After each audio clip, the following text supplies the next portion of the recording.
थानाय नोंथाङा सासे दिनै माजबाद आनसलिक बाथौ थानसालि सिङाव थानाय नैबे दैमागुरि गामिनि बाथौ थानसालि जानानै दिनै बे बैसागु फोरबोखौ फार्स्टलि मा मेसेज होनो सानो? आं दा बेखिनियावहाय बुंनो सानो जेनेब्ला नोंथांमोननि निउस चेनेलखौ आं माने गोसो गोरबोनिफ्राय बरायनाय थाबाय। दा बेयावहाय आं बुंनो सानो जोंनि माजबाद आनसलिकनि सिङाव थानाय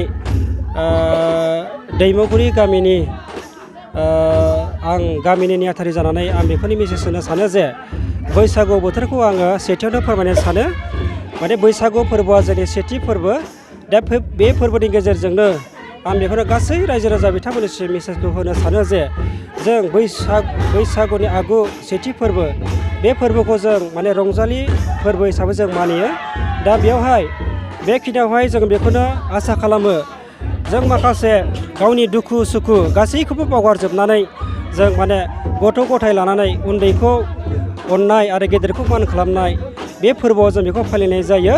बेनिखायनो आं देग्लाय रंजालि बैसागुनि जिबायदि रंजाथाइ फोरबो बेखौ आंनि गोसो गोरबोजों बहुद माने गोजोननाय मोन्दों।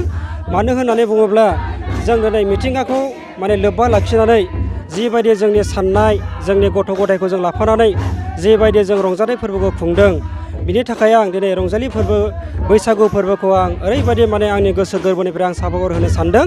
मानो होनना बुङोब्ला जोंनि गुदि बर' हारिनि जिबायदि दामनाय देनाय आगजुजों जों जिबायदि माने बैसागु फोरबोखौ जों फालियो थिग बेबायदिनो जों दिनै रंजालि बैसागु फोरबोखौ जोंनि जिबायदि दामनाय देनाय आगजुजों जों फालिदों आं बेखौनो गासै जोंनि रायजो राजा बिथांमोननिफ्राय आं साबायखर बावनो सानदों।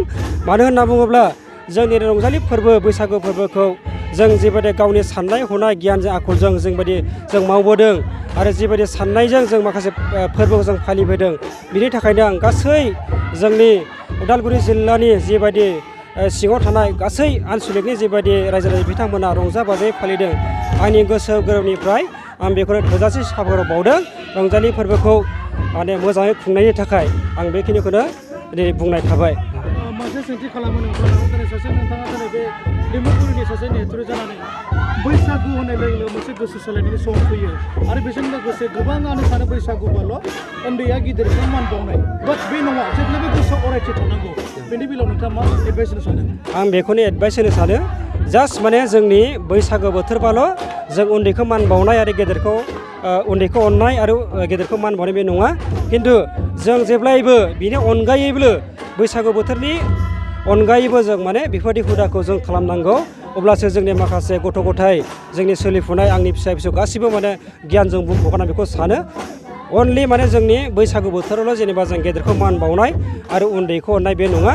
खिन्थु जोंनि गासै माने समाजाव थानाय रायजो राजा बिथांमोना बेखौनो आं आर'ज खालामो जेनेबा बैसागुनि अनगायैबो माखासे गेदेरखौ मान बावनाय उन्दैखौ अननाय जाहाथे बेफोरबायदि हाबाफारिखौ मावो आं बेखौनो आसा खालामो।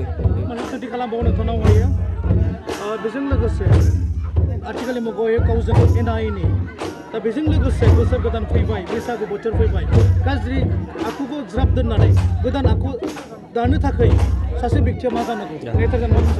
आं बेखौनो बुङो रंजालि बैसागु फोरबोनि समावहाय गोदान बोसोर जों जायखौ बुङो नङा होमबा जिउआव जालांनाय सुखु दुखु नङा होमबा जों बे समाव गासैखौबो जों बावगारनो गोनां जानांगौ नङा होमबा जिउआव मानसिया खनसेल'सो जोनोम मोनो नङा होमबा बे समाव जों माने गावनि दुखु सुखुफोरखौ जों बावगारनानै गोदान बोसोर फैनाय लोगो लोगो गोदान जिउ लानानै जों माने रावजोंबो एना एनि जानायखौ आं मोजां मोना आरो बे जानोबो हाया। माने रंजानाय फोरबो जायखौ बुंदों जों नङा होमबा बेनि थाखायनो सोरजोंबा नों नांलाय खमलाय जादोंब्लाबो सोरजोंबा एना एनि जालायदोंब्लाबो माने जों गोदान बोसोरनि समाव जों माने रंजालि बैसागुनि समाव जों गासैबो सुखु दुखुखौ बावगारनानै जों माने गोदान बोसोरखौ जों बरायनांगौ आं गासैखौबो बेखौनो मेसेज खालामो रायजोफोरनि। लास्टलि गासैबो बिटिआर ओनसोलाव थानाय गासैबो बेबायदि दिनै बैसागु बोथोरनि समाव बैसागु फालिथायफोरनि सायाव मा मेसेज होनो सानदों?